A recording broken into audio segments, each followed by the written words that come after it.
जिस मतलब ये सब शिव पूजा को महत्व दिया जाता है, शंकर भगवान को पूजा जाता है, उसे शैव धर्म कहते हैं।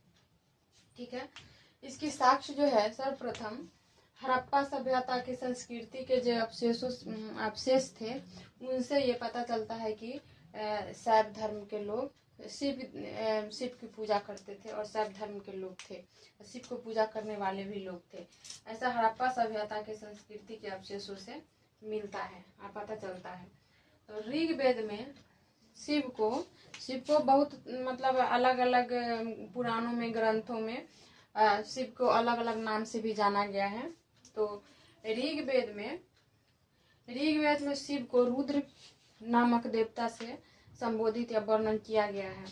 उसके बाद अथर्ववेद में शिव को भव, सर्व, पशुपति, भूपति नाम से इन्हें पूजा जाता था या संबोधित किया गया है। मत्स्य पुराण में लिंग पूजा का विस्तृत वर्णन मिलता है। मत्स्य पुराण में लिंग पूजा का विस्तृत वर्णन मिलता है।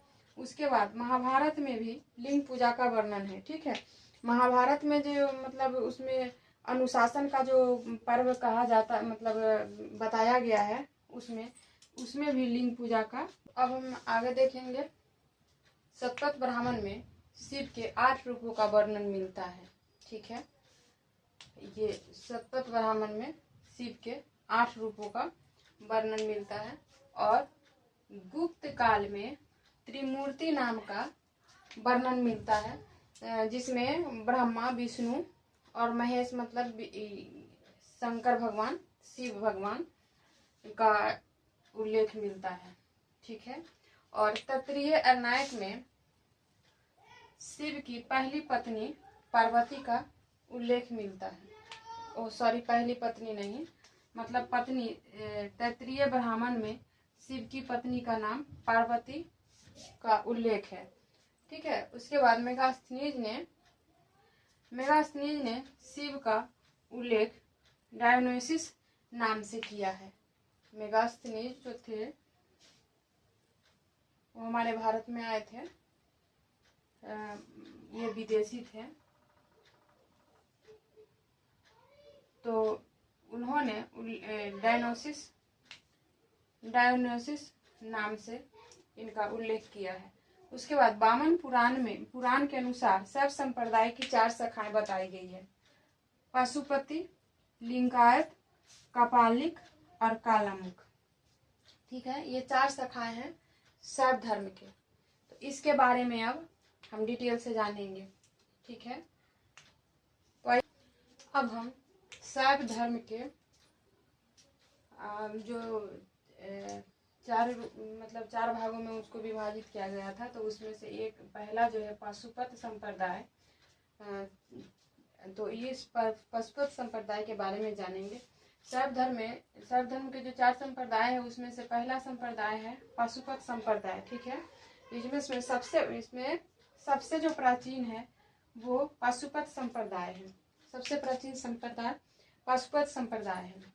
और इसके संस्थापक जो है लकुलिस को माना जाता है। ठीक है, पाशुपत संप्रदाय के जो संस्थापक है लकुलिस है।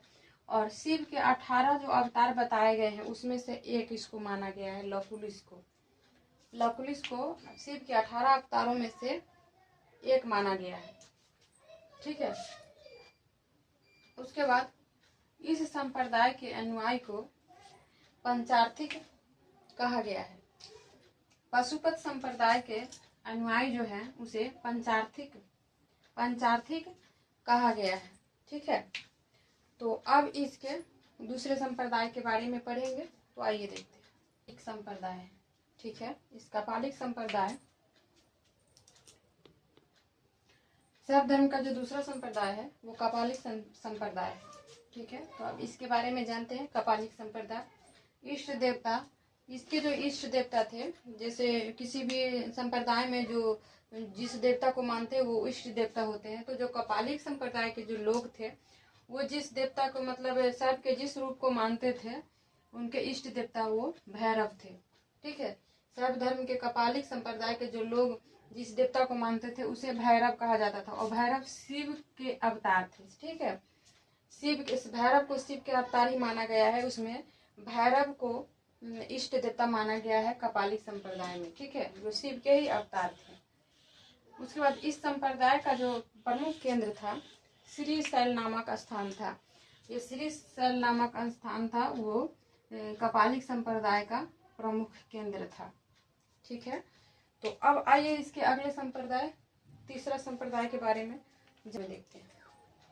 इस संप्रदाय में, कालामुख संप्रदाय में, इस मतलब शिव पुराण में इस संप्रदाय को मानने वाले को महाव्रतधर कहा गया है। ठीक है, कालामुख संप्रदाय को मानने वाला व्यक्ति को महाव्रतधर कहा गया है शिव पुराण में। ठीक है, और इसमें लोग जो थे, मतलब इसे मानने, कालामुख संप्रदाय को मानने वाले जो लोग थे, और नर कपाल जो होता है, मतलब खोपड़ी, जिसको मानव शरीर का जो खोपड़ी होता है, मतलब उसको लेके और उसी में खाना खाते थे, उसी में पानी पीते थे। सूरापान मतलब मदिरा जो पीते थे, वो भी इसी नर कंकाल में ही पानी पीते थे, मानव के खोपड़ी में। ठीक है, और साथ ही अपने शरीर पर चिता का भस्म, जो जैसे लाश जो जलाते हैं हम लोग, आदमी मर जाता है तो उसको चिता जलाते हैं, उसका भस्म जो था वो अपने शरीर पे मलते थे, कालामुख संप्रदाय के जो लोग थे। ठीक है, तो अब आगे देखेंगे लिंगायत संप्रदाय। अब लिंगायत संप्रदाय के बारे में देखेंगे। ठीक है, तो यह दक्षिण भारत में प्रचलित था। ठीक है, दक्षिण भारत के जो लोग थे वह इस संप्रदाय को मानते थे। इसका मुख्य केंद्र जो था दक्षिण भारत ही था। उसके बाद इसे मानने वाले को लिंगायत या जंगम कहा गया है। लिंगायत संप्रदाय को जो मानते थे उसे लिंगायत या जंगम कहा गया है। ठीक है, उसके बाद इसमें जो लोग थे, इस संप्रदाय के जो लोग थे वो शिवलिंग की पूजा करते थे, शिवलिंग की पूजा करते थे। और इसके जो प्रवर्तक थे, लिंगायत संप्रदाय के जो प्रवर्तक थे वह अल प्रभु व वसव कहलाते थे। ठीक है, इस संप्रदाय को मानने वाले व्यक्ति को अलग प्रभु या वसव कहे जाते थे, मतलब वो इनको यही कहे जाते थे, वसव या अल प्रभु। ठीक है, तो नाथ संप्रदाय के संस्थापक मत्स्येंद्र नाथ थे, बंगाल में इसकी स्थापना की थी। और यह योगिनी कौल मार्ग के नाम से भी प्रसिद्ध है। ठीक है, योगिनी कौल मार्ग के नाम से भी प्रसिद्ध है। इसमें प्रथम नाथ के रूप में शिव को माना गया है। ठीक है, प्रथम नाथ के रूप में शिव को माना गया है, तथा कुल 9 रूपों को दिव्य पुरुष माना गया है। ठीक है, तो ये था फ्रेंड शिव संप्रदाय, मतलब शैव धर्म। ठीक है, ये था शैव धर्म के बारे में जानकारी। आपको कैसी लगी ये कमेंट करके हमें ज़रूर बताएं। और मैंने पहले भी कहा था, मैं टीचर नहीं हूँ, मैंने एक छोटा सा प्रयास किया है अपनी तरफ से कि मतलब मैं कुछ जानकारी आप लोगों तक पहुँचाऊँ और इससे आप लोग को कुछ फ़ायदा हो। ठीक है, और कुछ भी अगर मतलब लगे इस वीडियो के बारे में, अपनी राय जो भी आपको लगे कमेंट में ज़रूर सजेस्ट करें। जो भी कमी लगे या अपनी राय जो भी हो, आप हमारे कमेंट बॉक्स में